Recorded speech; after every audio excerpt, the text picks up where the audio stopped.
परिस्थितीला दोष देणारे मागे राहतात वर संघर्ष करतात ते पुढे जातात. तर हाय हॅलो जय महाराष्ट्र ताईंनो, कशा आहात तुम्ही? मजेत ना? तर मी भाग्यश्री पुन्हा एकदा स्वागत करते आजच्या नवीन व्हिडिओमध्ये.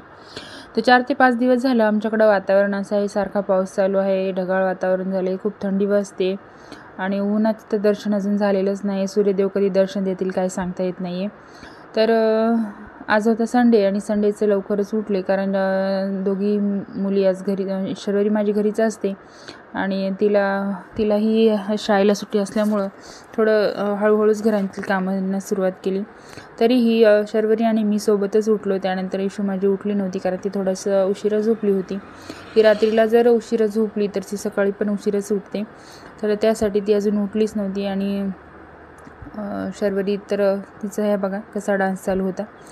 मी जेव्हा व्हिडिओ शूट करत असते तेव्हा ती काहीतरी वेगवेगळेच करत असते. तर त्यानंतर इशू पण उठली आणि उठल्यानंतर तिला भेटला होता मेहंदीचा कोन. 15 ऑगस्ट दिवशी जेव्हा मी शर्वरीला मेहंदी कोन काढण्यासाठी आणला होता, तोच मेहंदी कोन तिथं ठेवला असं तिला मिळाला.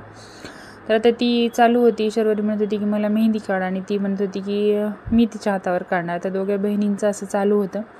तर त्यांच्यासोबत हा सकाळचा अर्धा स्वयंपाक झाल्यानंतर थोडासा टाईम खेळले त्यांच्यासोबत.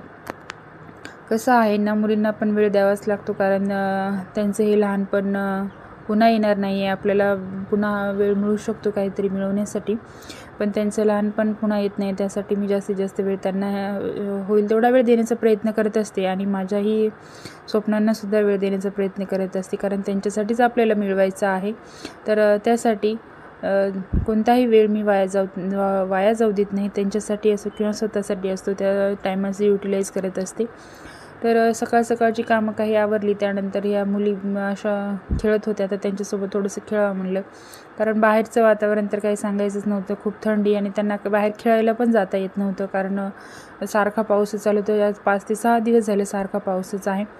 तर ही इशू तर थोडीशी कॅमेऱ्यासमोर येत होती. थोडा वेळ ती झोपली. ती झोपल्यानंतर मी पुन्हा थोडा वेळ अभ्यास केला आणि राहिलेली बाकी घरातली कामं आवरून घेतली. तर ही उठल्यानंतर ही बघा अशी करत होती. उठल्यानंतर रडायला सुरुवात केली. माझं बुकही तिथंच होतं. तर दोघींचं चालू असतं थोड्या वेळाला काहीतरी. आतासुद्धा तिची पिन मागत होती डोक्याची शर्वरीची, तर ती देत नसल्यामुळे ती माझ्याकडे येत होती, मम्मी देत नाही म्हणून. असा हा दिवसभराचा रुटीन असतो मुलींना सांभाळत, त्यांची जबाबदारी, त्यानंतर त्यांना काय हवं असतं काय नाही यासाठी प्रयत्न हे नेहमीच करत असते. होईल तेवढं त्यांना आनंदी ठेवण्याचा प्रयत्न करते आणि मीही आनंदी राहण्याचा प्रयत्न करते, कारण आनंदातच सर्व कामं योग्य होत असतात. हा बघा बाहेरचं वातावरण अजूनही पाऊस चालूच आहे, त्यामुळं काही कसं पूर्ण घरामध्ये कोंडल्यासारखं झालेलं मुलांना पण आणि आपल्याला पण आपल्यासाठी हा वेळ जास्तीत जास्त अभ्यासाला द्यावा यासाठी मी प्रयत्न करत असते. तर दुपारच्या 3चा टायमिंग असेल तेव्हा ती पुन्हा झोपली. तेव्हा झोपल्याच्या वेळेमध्ये मी म्हणलं थोडासा आपल्याला वेळ मिळाला तर आपण स्टडी करून घ्यावं. त्यासाठी लाईट पण गेली होती आणि तेवढ्यात ती झोपली. तिला व्यवस्थित झोपी घातलं आणि काही इंग्लिशच्या नोट्स होत्या, त्याच्या पुन्हा एकदा रिव्हिजन केलं. इंग्लिशच्या नोट्स अशा मी भरपूर काढलेल्या आहेत, त्यामध्ये 1 वर्ड सबस्टिट्यूशन आहेत, त्यानंतर समानार्थी विरुद्धार्थी शब्द आहेत. हे बघा माझ्या नोट्सच्या वहीवरसुद्धा माझ्या शर्वरीनं पूर्ण असं लिहिले. ते माझ्याही नोट्सवर काहीतरी काढत असते. आणि ह्या माझ्या GKच्या नोट्स आहेत, ज्या मी स्वतः हस्तलिखित काढत असते, आज मी बऱ्याच दिवसापासून स्टडी करते, पण कधी गॅप होत असतो, त्याच्यामुळं कन्सिस्टन्सी राहत नाही आहे अभ्यासामध्ये. पण तरीही आता बऱ्याचशा जागा ह्या निघणार आहेत, त्यासाठी आपल्याला प्रयत्न करायचा आहे. त्यासाठी मी ही सुरुवात केली. मीही बॅचेस घेतले आहेत. तर थोडा का जेवढा वेळ आपल्याला मिळतो त्या वेळाचे युटिलाइज करावा आणि आहे त्याच वेळामध्ये आपल्याला करावं लागणार. प्रत्येकाकडे 24 तासच असतात, त्या 24 तासातच काय करायचं आणि काय नाही हे आपल्या नियोजनावर असतं. आपलं कसं नियोजन आहे त्यावर डिपेंडेड असतं. तर मी जेवढा वेळ आपल्याला मिळतो त्या वेळेमध्येच मुलींसाठी त्यांच्या वेळेमध्ये त्यांच्यासाठी काम करत असते. आणि तेव्हा त्या शर्वरी शाळेला जाते किंवा मग ईश्वरी झोपी जाते, तेव्हा त्या वेळेमध्ये स्वतःच्या अभ्यासासाठी थोडासा वेळ देत असते. तोच असा वेळ असतो जेव्हा आपण चांगलं कन्सिस्टन्सीने अभ्यास करू शकतो. ज्यांची मुलं मोठी आहेत त्यांना तर काही प्रॉब्लेम होत नसेल, पण सध्या तर माझ्या मुली लहान आहेत, त्यामुळं मला जास्तीत जास्त वेळ त्यांना द्यावा लागतो. आणि जो उरलेला वेळ असतो त्या वेळेमध्येच मी स्वतःसाठी काढत असते. तर सध्या निघणार आहेत पोलीस भरती, तलाठी भरती आणि त्यानंतर बऱ्याचशा महानगरपालिकेच्या भरती आहेत. तर आपल्याला एक पोस्ट मिळवायची असेल तर ही धडपड आणि कष्ट हे प्रामाणिक असले पाहिजेत. कन्सिस्टन्सीने रेग्युलरली आपण अभ्यास केला पाहिजे. तर ज्यांच्याकडं काही फॅमिली प्रॉब्लेम नाही आहेत किंवा मग मुलं मोठी आहेत किंवा मग सिंगल आहेत, अशांना काही प्रॉब्लेम वाटत नसेल, कारण त्यांना मुलांची काही जबाबदारी त्यांच्यावर नसते आणि ते जास्तीत जास्त वेळ अभ्यासाला देऊ शकतात. त्यानंतर ज्या हाऊसवाईफ आहेत त्यांना पूर्ण जबाबदारी सांभाळावी लागते, घरांची, फॅमिलीची, त्यानंतर मुलांची. ते सर्व जबाबदाऱ्या सांभाळून अभ्यास करणं थोडंसं अवघड जाते. इम्पॉसिबल असं काहीच नाही, प्रत्येक गोष्ट पॉसिबल असते, फक्त करण्याची आपली तयारी असली पाहिजे. तर म्हणून मीही हवा तेवढा वेळ आपल्या अभ्यासाला देण्याचा प्रयत्न करत असते. जेव्हा माझी ईश्वरी झोपते त्याच वेळेमध्ये मी जास्तीत जास्त कन्सिस्टन्सीने आणि फोकस करून अभ्यास करत असते. तर हा जो टेबल होता तो मी शर्वरीसाठी घेतला होता, पण तो माझ्याही कामी येते, कारण कोणतीही गोष्ट ही व्यर्थ नसते, काही ना काही त्याचा उपयोग होतच असतो. तर तिच्या अभ्यासासाठी घेतला होता, पण तोच आता मी रिस्टार्ट केले अभ्यासासाठी, तर तोच टेबल मलासुद्धा कामाला येतो आहे.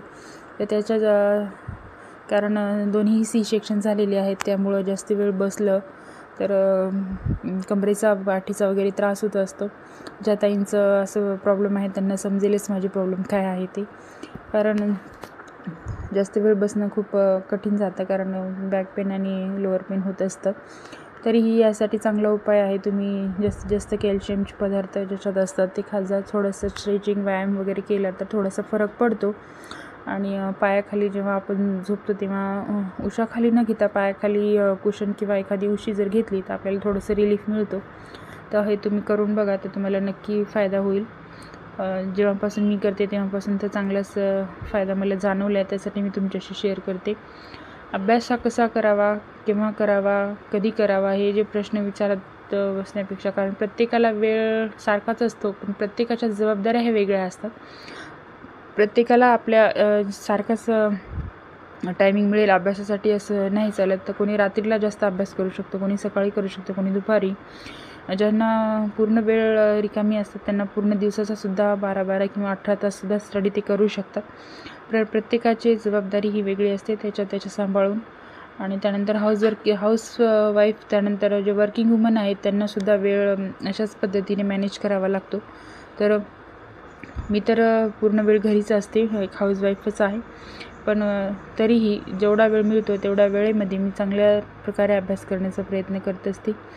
आत्तापर्यंत मी कोणतीही क्लासेस लावले नव्हते, सेल्फ स्टडीज करायची, पण सध्या कांगणे सरांनी ज्या बॅचेस 15 ऑगस्टच्या निमित्ताने लॉन्च केल्या होत्या त्यामधल्या मी काही बॅचेस घेतल्या. त्यामध्ये पोलीस भरती आहे, तलाठी भरती आहे, अशा 2-3 बॅच मी त्यांच्या घेतल्यात, कारण अगदी माफक फीमध्ये सरांनी बॅचेस उपलब्ध करून दिल्या होत्या आपल्याला. तर त्याचा फायदा हा नक्कीच घ्यायला पाहिजे.